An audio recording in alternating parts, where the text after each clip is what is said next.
All right, this is Dr. Tom Rafai here, pushing closer to 60 than 50 now. And what if I told you we have the five keys to optimal health and well-being, the five keys to healthy longevity? We do. We know what they are. We know that there are five domains of skills and knowledge: psychology, nutrition, physical activity, environments, and accountability.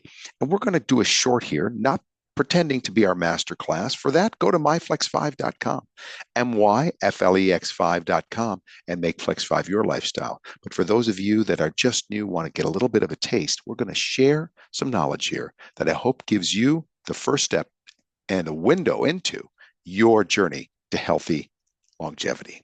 Okay, here we go.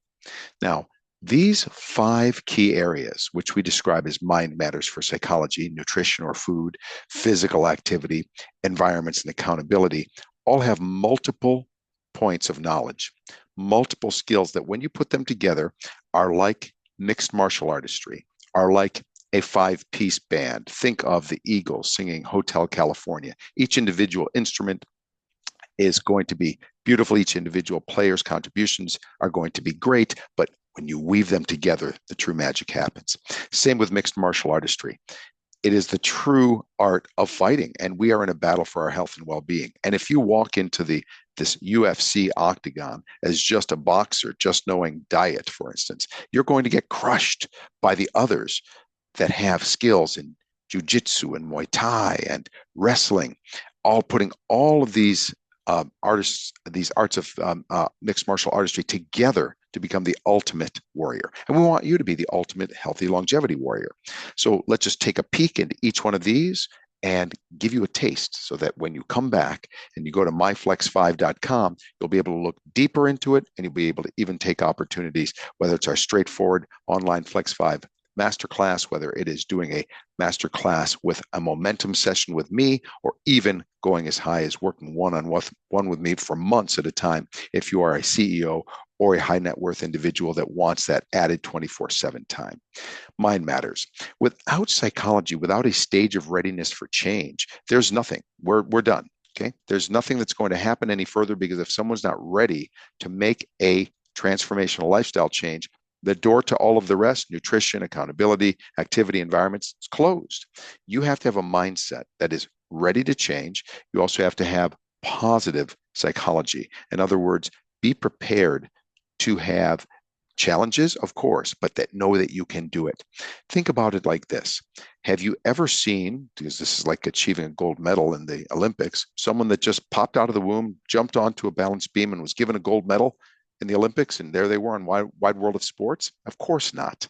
How many times do you think a expert in the balance beam had to fall off to get that gold medal? And each one of those slips was a point of perfection in and of itself. That gold medal would have never happened without that slip. So we take the slip and we turn it into an acronym: stop, look, investigate, plan, SLIP. Whatever happened that is something that challenges you, that upsets you, I would hope you would eventually embrace it, if not feel happy about it, as an opportunity rather than a crisis. It's over with. You stopped it. Great. Step one. Look at that situation objectively, right? No more black or white, all or nothing. Forget that mentality. This is about flexibility, discipline without extremism. So stop, look, and then investigate where there's an opportunity for a similar situation to make a plan, P, that tweaks, that adjusts, that is specific and realistic, and gives you a confidence level of around 7 to 8. We don't want it to be a 10, because it's a bit easy, right? I mean, push yourself a little bit, but no plans that are, again, all or nothing, over the top, confidence level of 2 or 3, because this is going to be about base hits, right? Let's talk baseball for a second here. You're going to be trial and erring. You're going to try that plan. It may work. It may not work. It may work in the middle. Then you tweak and adjust, because the slip technique, just like the gold medalist on the balance beam, is meant to do over and over until you get that skill pretty well set. In physical activity, we have an important message: non-exercise activity time. If you don't mind, in fact, give me a moment to just stand. And since I want to stay on the screen, I'll even do a little bit of stretching of the hamstrings. Every little bit of movement counts. Every single little bit. When you're parking further, when you're skipping the walking sidewalk at the mall or the airport, all of it counts, as does structured exercise if that's necessary. But breaking up physical activity with non-exercise activity time throughout the day is the cake. On the icing is formal exercise, which we have the concept of flexio training, of getting strength as well as flexibility and cardio. And hence we get flexio, flex for the flexibility, of course, the resistance training, I should say the muscles, and then of course flexibility, and then of course the eo standing for the cardio. Nutrition, we do not buy into any particular ethnicity. Don't worry, if you like Mediterranean, good for you. My background is Mediterranean, but it has nothing to do with the true principles of nutrition when it comes to longevity that are transcendent.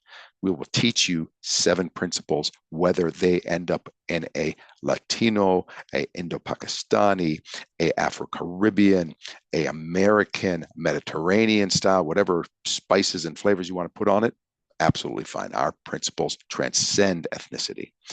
Our environments, we have several aspects. Our food environment, even in our food environment, we have our home, our work, our car, so we can subset these things, but we simplify it. Environments, food, physical, social environments. Obviously, in social environments, you have your home, that's your ground zero. And we're going to mention a little bit about that, dig a little bit into that. And obviously, you have your work, and then you have other social settings, whether they be a church, your friends network, other place of worship, of course. These environments are critical to be able to have skills in terms of assertiveness when it comes to social, not aggressive, not passive, but assertive skills, how to say no thank you and practice it, even in terms of how to manage restaurants better. And then, of course, we have the home environment that I cannot say enough about. Our home environment is ground zero. When it comes to food, we are what we eat, sure, but we eat what surrounds us. If we don't understand that, we really don't understand the science of food. And we are impulsive eaters through hundreds of thousands of years in which it was appropriate to be an impulsive eater in order to survive. Now our environments have become very odd. Our genetics are still 10,000 years plus old, if you will, but our environments are completely manipulated by corporate food. So at least have that safety in your home. Other than occasional exceptions, right? This is flex, right? Flexibility, Flex5 of a holiday and so forth. That 335, 345 days out of the year, right? That we have the home environment such that the food choices are set up to be the healthy choice as the default choice. Because there's plenty of opportunities outside the house to go have a calculated risk, occasionally even some calorie-rich, refined and highly processed food. That's fine. We see longevity societies have those type of foods, but very small amount. Dose makes the poison. Way smaller by magnitudes less, but not zero. When you do have, enjoy. Don't think about cheat day. Don't think about guilty pleasure or any of that stuff. And then accountability. Ultimately, accountability will be internal. You want that to be accountability to yourself, but accountability that's external is critically important, especially in the transition from where you are in terms of health now to where you will be with the Flex5 lifestyle. And it might take 2 years of external accountability, whether it's to anywhere from God to a Fitbit, right? But in terms of a coach or a program, really important. We have great data that shows it takes about 2 years before the odds of long-term success greatly increase, and that external accountability that's compassionate can be very helpful. So I hope that helped you, and I want you to please share this video, like, subscribe, whatever social media channel you're watching. The Flex5 is the best, and it can be your lifestyle. So make it your lifestyle. Go to myflex5.com and check it out. Make it a great day. Take care.